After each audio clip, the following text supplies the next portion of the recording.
네, 이슈가 된 사건에 법률 정보를 실어보는 노래는 사건을 싣고 시간입니다. 기록적인 한파에도 낙동강이 얼어도 나와주시는 고마운 분이 계시죠. 박지훈 변호사님 어서 오세요. 네, 안녕하세요. 박지훈입니다. 네, 명랑시사 빈자리에 항상 박지훈이 있다더라. 소문이 쫙 났어요. 감사합니다. 감사합니다. 예. 제가. 제가 감사하죠. 오늘 금요일이고 날씨도 추워서 참 모시기가 저희가 좀 미안했는데 어쨌든 오늘도 여러 가지 뭐 시사 이슈와 법률 정보를 나눌 사건들이 몇 개가 있어요. 그래서 네. 오늘 준비를 해왔는데 오늘 이야기 나눌 노래 먼저 한번 들어보시죠.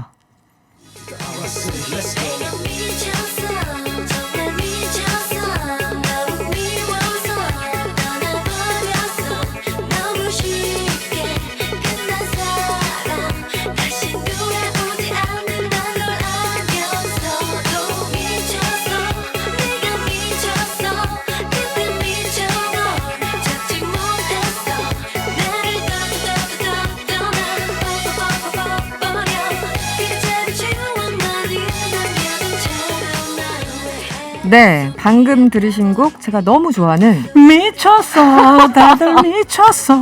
저도 정말 좋아합니다. 바로 이 노래였습니다. 사실은 미쳤다라는 그 제목으로 하기가 쉽지가 않거든요. 그러니까요. 그러니까 저는 처음에 이 노래가 나왔을 때 네, 너무 리듬이 좋아서 좋은데 과연 저 가사가 정말 맞는지 네, 정말 미쳤습니다. 정말 미쳤습니다. 손담비 씨 미쳤어 들으셨는데 첫 번째 주제가 이 제목과 딱 어울리는 요즘 날씨 때문에 생긴 사건들 많잖아요. 날씨가 미쳤어요. 그러니까 날씨도 미치고 참 여러 가지 안 좋은 일들 벌어지고 있어요. 사건, 네. 사고죠.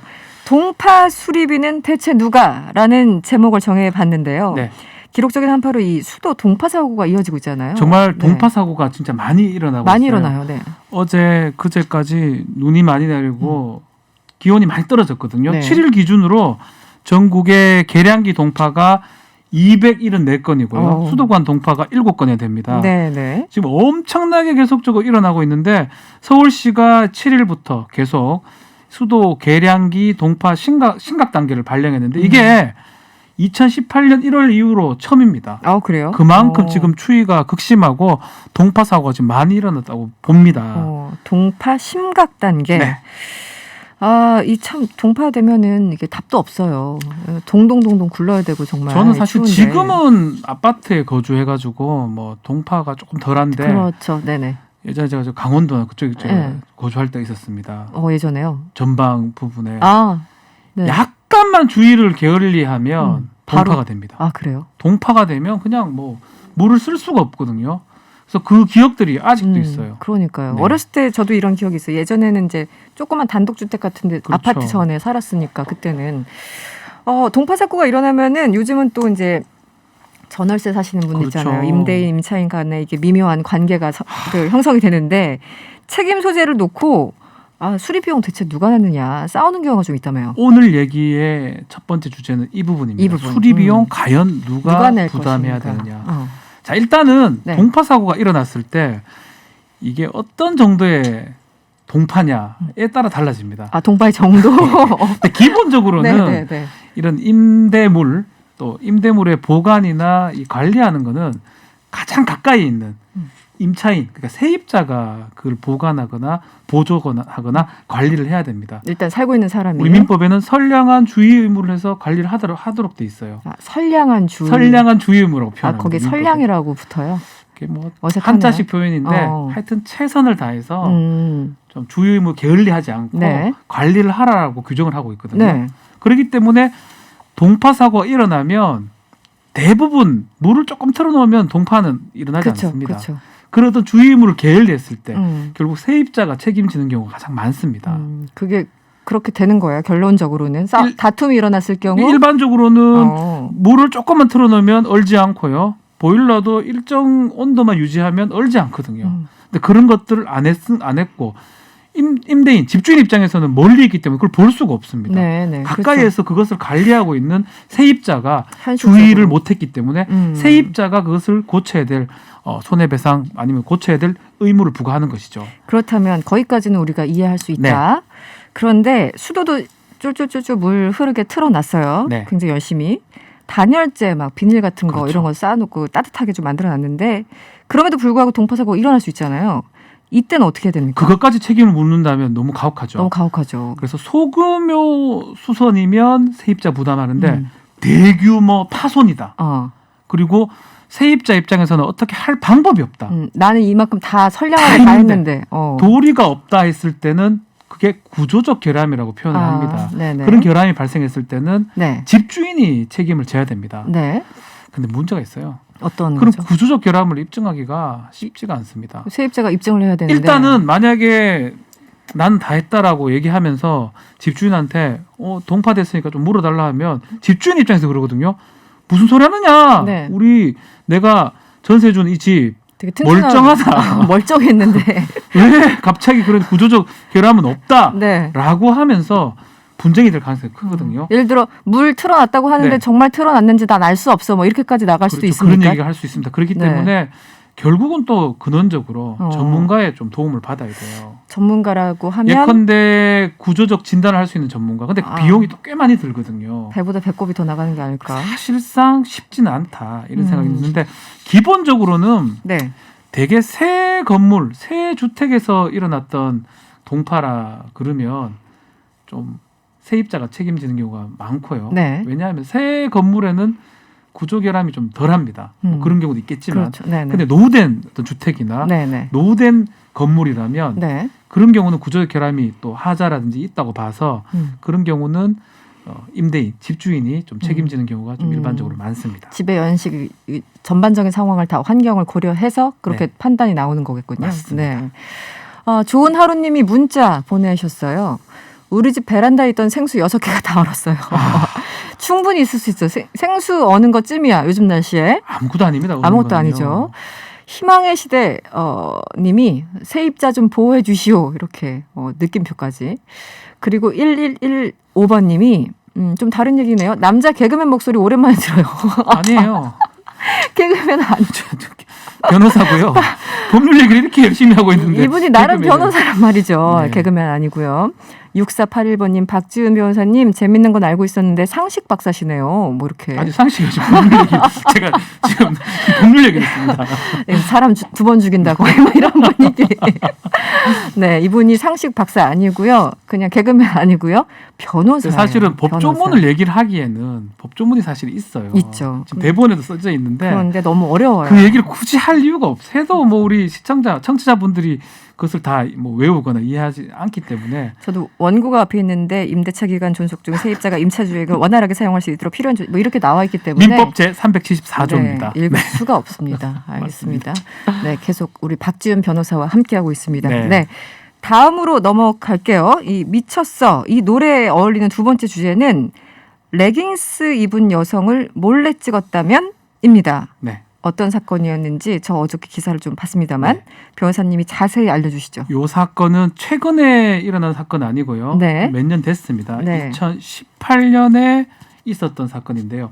버스에서 A 씨가 있었는데 이 남성이 뒤쪽에 앉아서 이제 보면서 이 버스 뒤쪽 문에 서 있는 여성을 봤습니다. 네. 그 여성은 지금 말한 것처럼 하의는 레깅스를 입고 있었고요. 네. 위에는 상의는 좀 헐렁하게 입고 있었는데 그 부분을 하의 부분을 레깅스 이 부분을 촬영했다는 혐의로 이 성폭력 범죄 처벌 특례법상에 우리 이른바 몰래카메라 촬영 네네. 그 범죄로 기소가 됐고 네. 2018년인데 지금 판결이 대법원 판결이 났는데 네. 1심, 2심, 3심까지 갔던 사건입니다. 그럼 2년 걸렸네요. 네. 네. 1심에서는 찍은 거 아니냐. 3년. 상대방의 의사에 반해서 성적 수치심이 발현될 수 있는 부위를 찍은 것이다 해서 유죄가 돼가지고 벌금 70만 원에 24시간의 그 성폭력 치료 프로그램 이수 명령을 받았는데 1심은 1심 됐습니다. 네. 2심 항소심 재판부는 무죄를 선고했어요. 무죄를 왜 했냐면 여기서부터 문제군요. 네. 이게 불쾌감이 유발된 건 맞는데 찍으니까 불쾌하잖아요. 남의 그렇죠. 몸을 찍는 게 피해자 입장에서는. 네네. 그렇지만 그 찍은 자체가 그 부위가 성적 수치심을 야기했다. 발현시켰다라고 단정할 수 없다라고 판단했는 겁니다. 특히 이제 네. 노출이 안 됐었거든요. 레깅스기 때문에 옷을 입고 있었으니까. 예, 옷을 다 입고 있으니까 발목이나 뭐 손 이 정도는 노출로 볼 수가 없기 때문에 무죄를 했습니다. 그래서 사실은 이때부터 좀 논란이 됐었는데 네네. 최근에 대법원에서는 다시 또 돌렸습니다. 돌려서. 유죄의 취지로 이제 파기를 했는데 네. 이게 결국은 레깅스를 입었다 하고 노출이 되지 않는다 하더라도 굴곡이 다 몸이나 이런 게 드러났기 그렇죠. 때문에 네네. 이런 경우는 성적 수치심이나 욕망이 야기될 수 있는 신체에 해당한다고 봐서 네. 2심 판결을 좀 뒤집어버린 그런 상황입니다. 그래서 제 입장에서는 정상화를 시켰군요. 그렇죠. 네. 사실은 1심. 2심 판결은 너무 문헌에 좀 갔던 게 아닌가 생각이 들어요. 그러네요. 이 법을 글로만 배우면 이런 문제가 생기는 게 아닌가. 되게 비현실적인 얘기네요. 네. 그렇죠. 사실은 우리도 이제 저도 이런 촬영 범죄들을 꽤 많이 이제 네네네. 일반적으로 많이 하는데 실제로 이 법조문에 이렇게 돼 있습니다. 촬영을 한다 해가지고 타인을 촬영한다고 범죄가 되는 게 아닙니다. 네네. 촬영을 하되 성적 수치심을 야기시킬 수 있는 부위를 촬영을 해야 되거든요. 네네. 그 부분의 해석이 지금 판사마다 다른 거예요. 판사마다. 어떤 판사는 네. 손목을 찍어도 성적 수치심이 야기된다고 하지만 어떤 네. 판사는 몸 전체를 찍었는데도 성적 수치심이 야기되지 않는다. 그래서 사실 왔다 갔다 하기도 했었고요. 저 역시 이 정도인데 무죄가 되기도 하고 이 정도인데 유죄가 되기도 하고 그게 좀 어려운 부분이 있긴 있네요. 일반적 기준이 없으면 차라리 타인을 찍으면 안 된다라고 하면 그 아주 간단 네, 명료한데 네, 타인을 몰래 찍는 거는 기본적으로 이제 안 되지만 네. 그 재판에 갔을 때 어쨌든 몰래 찍은 건 똑같은데 어떤 사람은 그냥 운동화 뒤꿈치를 찍었다. 그렇죠. 그런 거는 괜찮고. 그렇죠. 성적 수치심이 야기될 부위가 아니라고 아니니까. 봐가지고. 근데 예를 들어 엉덩이다 뭐 이런 데는 좀 심각하게 문제가 유죄가 되고 될 가능성이 유죄가 높고요. 높고. 그래서 왔다 갔다 했던 건데 어쩌면 이번 대법원 판례는 어떤 의미가 미쳤어 그러는데 네네. 아마 좀 정리가 된 상황이 아닌가 생각이 정리가 듭니다. 된? 성적 수치심이라는 이 5가지 네. 이 5 단어가 지금 너무 중요한데 예전만 해도 판사에 따라서 아니면 사람에 따라서 달리 판단될 여지가 있었는데 굉장히 이번 심했죠. 네. 대법원 판례에 따르면 좀 구체화시켰다고 보면 될 것 같아요. 네. 예컨대 이 항소심에서 왜 이걸 무죄를 했냐면 네. 피해자가 그런 얘기를 했대요. 자기가 이제 찍히면서 네. 아니 뭐 저런 사람이 다 있냐, 날 왜 찍냐, 네. 기분 나쁘다, 일단 불쾌하죠. 더럽다. 네. 이런 것들은 성적 수치심은 아니라고 항소심 판결에서는 판단했습니다. 항소심에서. 네. 왜냐면 성적인 건 아니다. 기분 나쁜 거지. 근데 대법원은 그렇게 네. 보지 않습니다. 이런 불쾌감도 성적 수치심의 일부분이다. 그렇군요. 이렇게 좀 확장해서 판단했거든요. 네네. 이렇게 판단한 게 좀 의미가 있지 않을까 이렇게 생각이 듭니다. 법원이 왜 성인지 감수성에 대해서 판사들이 너무 네. 엉망인 선고들 내리니까 성인지 감수성에 대해서 뭐 교육도 시키고 뭐 한다고 했었잖아요. 네. 그 약간 좀 효과가 있는 겁니까? 이번 대법원 판결 보면은 약간 효과가 있었던 것인가 이런 생각도 맞아요. 드는데요. 저는 이것도 네. 성인지 감수성하고도 맞닿아 있다고 봅니다. 사실 이미 이렇게 판단을 했었어야 되는데 네. 오락가락 해버리면 법적 안정성이 떨어지는 거거든요. 그렇죠. 이거는 사실은 찍는 사람, 그를 가해하는 범죄인 입장에서 마찬가지예요. 네네. 안 걸리던데 나도 찍어볼까 이런 욕망이 생겨요. 호기심. 예, 호기심이 생깁니다. 그렇지만 이게 확실히 기준에 대해서 이렇게 찍으면 처벌된다는 걸 안다 그러면 찍지 않죠. 왜냐하면 자신이 전과자가 되고 처벌받는 걸 알기 그렇죠. 때문에. 네. 그래서 이번에 이렇게 좀 확장하고 이런 것들을 대법원의 취지는 저는 바람직하다라고 생각이 듭니다. 보다 결국은 포괄적으로. 네. 피해자만 기준으로 하는 것도 아니고요. 또 객관적으로 볼 필요도 없고 두루 살펴보라는 거예요. 네네. 전반적인 상황을. 그렇죠. 그게 확실합니다. 네네. 그래서 그게 옷을 입었던 어떤 일부 부위를 찍었던 피해자 입장에서는 그냥 기분 나빴다 이렇게 했던 간에 객관적으로 봤을 때 남의 신체를 몰래 촬영하고 그 자체가 성적 수치심이 야기가 되기 때문에 처벌할 수 있다라는 게 대법원의 판단으로 보면 될 것 같습니다. 네. 일단 그냥 몰래 찍지 않으면 돼요. 안 찍어야죠. 뭐하러 찍습니까? 네, 자기 몸 찍어요. 네, 그냥. 찍지 말자니까. 자기 몸을 네. 찍어요. 자기 몸 셀카는 괜찮습니다. 셀카는 예. 괜찮다. 여러분들 기억해 주시고요. 내 몸만 찍자 뭐 이런 겁니다. 네, 6477번님 제발 일반적인 국민이 이해할 수 있는 판결들이 있었으면 좋겠습니다. 네, 저도 100% 공감하고요. 이 상식에 부합하는 판결이 제발 좀 있었으면 좋겠다. 이게 상식 부합한 판결이죠. 그렇죠. 네. 네. 삼태기님이 판사 성적 취향에 따라 판결이 달라지는 건가요? 그래서 저 사실 이거 조금 묻고 싶었어요. 아까 비슷한 취지의 얘기를 하시긴 하셨는데 다 분석한 거 아니라서 네네. 얘기하기는 조금 조심스러운 측면이 있는데 조심스럽지만 네. 실제로 해보면 성향이 드러납니다. 판사님 성향들이 드러나기 때문에 판결문 보면은 딱 알죠. 드러나는 거죠. 어떤 그럴 것 경우는 같아요. 어떤 경우는 정말 유죄 같은데 무죄인 경우도 있거든요. 네네네. 그래서 사실 그러니까. 이렇게 좀 판례가 좀 정리가 될 필요가 있지 않을까 판례라는 건 생각이 듭니다. 어쨌든 명확한 기준을 네. 세워주는 거니까. 알겠습니다. 2322번님, 퇴근 시간에 좋은 방송 감사합니다.